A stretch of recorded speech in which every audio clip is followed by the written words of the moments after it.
Twins system recap for Wednesday. Twins flashing the leather out there a bit. Edouard Julien with a great pick here, and then Carlos Correa, man.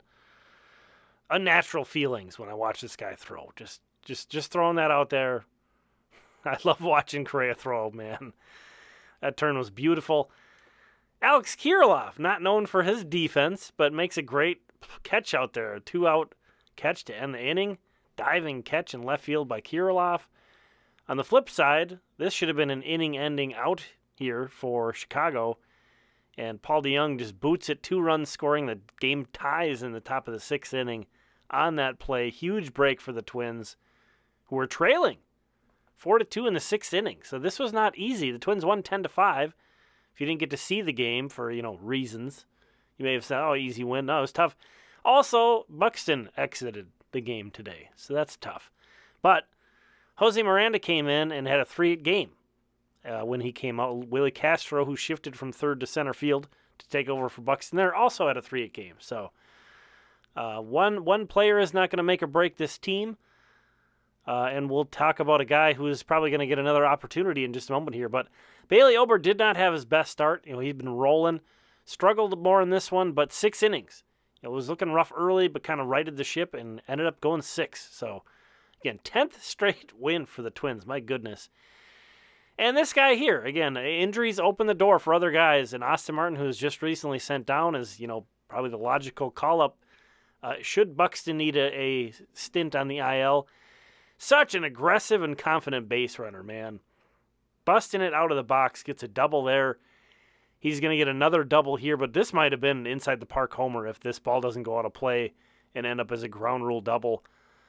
And then he scores from second base on this. Look at this play that he scores from second base easily on. First baseman misplays this, but Martin was thinking, home from the get-go. Just never stopped running. Again, seems like there's a good chance we'll see him back with the Twins very soon. Great to see Emmanuel Rodriguez back with the win surge, man. There's just been a lot of injuries in the minor leagues, major leagues too, but so good to see him back and healthy. He gets basically a swinging bunt that drives in a run here in the 5th inning. Later on, facing a really tough-looking lefty side armor, hits one out to the warning track that bounces up. This one's a ground rule double. Hits some of that railing up there. Odd ground rules, unfortunately. That would have been 2 more RBI, but it was 1 instead. But look at that release point from this lefty. Tough. I imagine his splits are ridiculous. I can't imagine many lefties hit him well. And Emmanuel Rodriguez kind of casually shoots this one the opposite way to the warning track. Impressive. Over to Cedar Rapids and John Klein. John Klein is a undrafted free agent from Brooklyn Park, Minnesota. Played his college ball at Iowa Central. So he's got Minnesota ties. He's got Iowa ties. They're playing for Cedar Rapids. He pitched really well tonight in a 2-1 victory, too, for Cedar Rapids. So they needed every bit of that. He has a 2.86 ERA on the season so far for Cedar Rapids. And some of these breaking balls, man, are just lethal that he was throwing. So John Klein, definitely a fun name to follow with the local ties there. Late in this one, top of the 8th inning, Cedar Rapids up 2-1. Misael Urbina makes a ridiculous catch to keep the Colonels in the lead. A home run saving catch in a game that they won 2-1. Wow. Again, Misael Urbina with just an amazing catch. Over to Fort Myers, Cesar Lares. Man, what a start. And this is how it opened. The first batter he faces hits a line drive directly into his glove. He's smiling. But some more defense in this one. But Lares threw 6 no-hit innings. Here he turns a double play, too, so he definitely helped his own cause out here. 6 no-hit innings for Cesar Lares, who now has a 1.37 ERA and 0.92 whip. Here's Aaron Sabato, who's with them on a rehab assignment, making a nice catch-up against the netting there. Lares only had 2 strikeouts. That was worth another look there. But he's pitched really well. Kind of a lean lefty.